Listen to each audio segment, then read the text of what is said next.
Students, आज हम BEd first year की सेकेंड ईयर की क्लास में शैक्षिक पर्यवेक्षण के लक्ष्य को पढ़ेंगे। तो इसके पहले हम लोगों ने शैक्षिक पर्यवेक्षण के बारे में पढ़ा था, उसकी प्रकृति के बारे में पढ़ा था, जिसके अंतर्गत हम पढ़े थे कि शैक्षिक पर्यवेक्षण के प्रति उदार दृष्टिकोण बनाए रखना चाहिए, जिसमें परंपरागत प्रणालियों से हटाकर स्वतंत्र रूप से कार्य करने के लिए प्रेरणा देना चाहिए।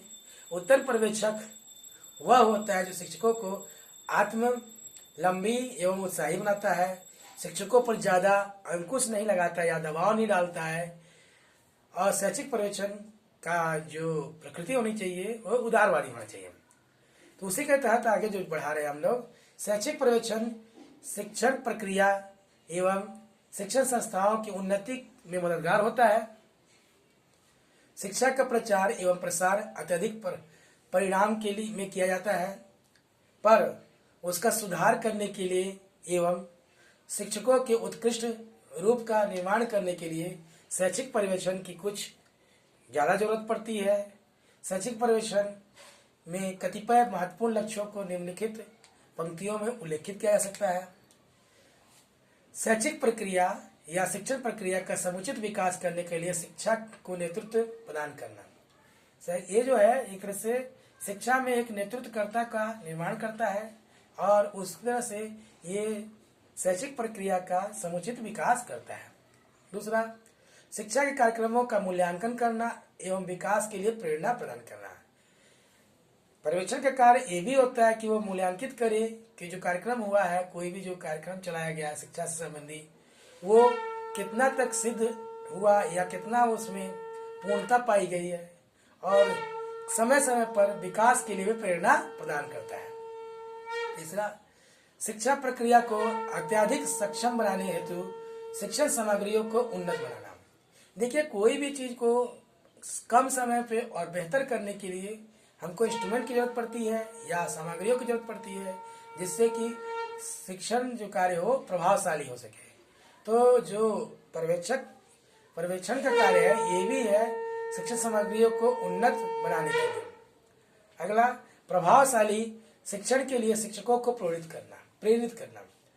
देखिए, प्रेरणा से जो होता है शिक्षकों में उत्साहवर्धक होता है, और उत्साह के कारण वो क्या होते हैं, अपने कार्य के प्रति रुचिवर होते हैं। अगला जो है शिक्षण प्रक्रिया की उन्नति के लिए समुचित लक्ष्यों का निर्माण करना।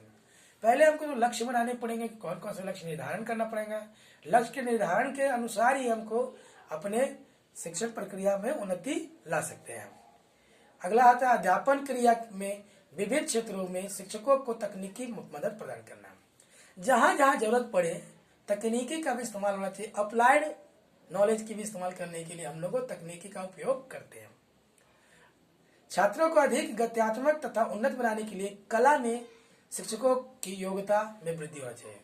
बहुत सारे शिक्षकों में जो होती है उनकी कुछ अच्छी चीजें होती है, जैसे शैक्षिक कला होती है, क्रियात्मक होता है, सृजनात्मक होता है, और बहुत सारे ऐसे एक्टिविटीज के द्वारा भी वो करा सकते हैं। इसलिए पर्यवेक्षण का कार्य भी होता है कि वो शिक्षकों की योग्यता में वृद्धि को लाए या वृद्धि करने में सहयोग प्रदान करे। समय एवं आवश्यकता के अनुरूप शैक्षिक पर्यवेक्षण की भूमिका का निर्धारण करना चाहिए।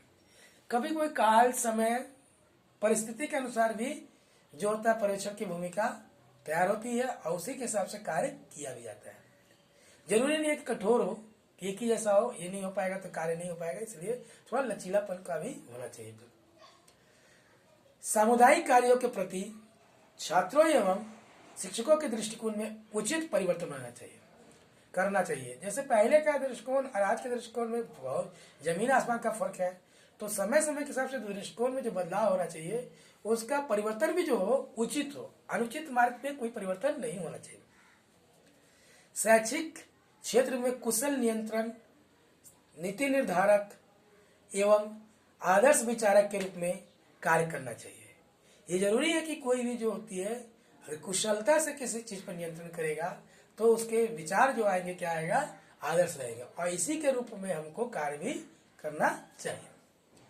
शैक्षिक क्षेत्र में से संबंधित सभी कर्मचारियों को मानवीय संबंधों एवं विश्वासों की श्रेष्ठता से अवगत कराना चाहिए।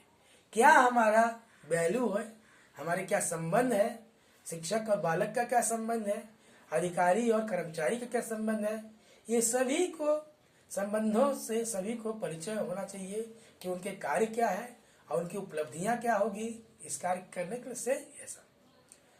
अगला है शैक्षिक क्षेत्र में शिक्षकों की नियुक्ति, शिक्षकों के प्रति अभिरुचि तथा समायोजित करने के लिए क्रियाओं में सुधार।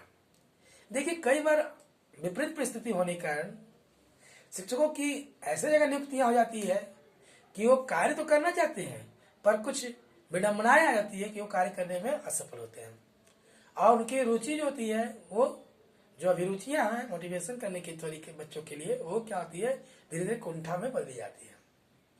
उसी तरह से होना चाहिए कि उनको इसी तरह से समायोजित करने का तरीका सिखाना चाहिए कि वो समायोजन करके अपने कार्य को सुधार सके या कार्यों में प्रगति ला सके।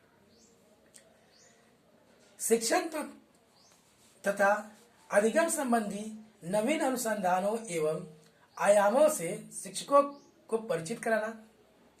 जो भी नए नए आ रहे हैं समय विधि, जो विकास हो रहा है शिक्षा में, जो रिसर्च हो रहे हैं, उनके लिए शिक्षकों को करंट लाइन अप होना चाहिए या अफेयर से, करंट अफेयर से जुड़ा होना चाहिए, जिसके कारण वो नए नए चीजों के तहत बच्चों में जो चहु विकास करने का प्रयास करें। इसलिए जरूरी है कि नवीन अनुसंधानों एवं आयामों से शिक्षकों को परिचित कराया जाए, समय समय पर उनको जनरल्स की दिया जाए कि वो पढ़े, उन्हें ऐसा कार्य दिया जाए और वो अपने लक्ष्य की प्राप्ति कर सके। सॉरी। प्रतिभाशाली छात्रों को विशिष्ट शिक्षा प्रदान करने के लिए शिक्षकों को प्रशिक्षित किया जाए। ये जो साधारण कोर्स के सिलेबस से भी हटके थोड़ा सा क्रियाकलाप कराया जाए,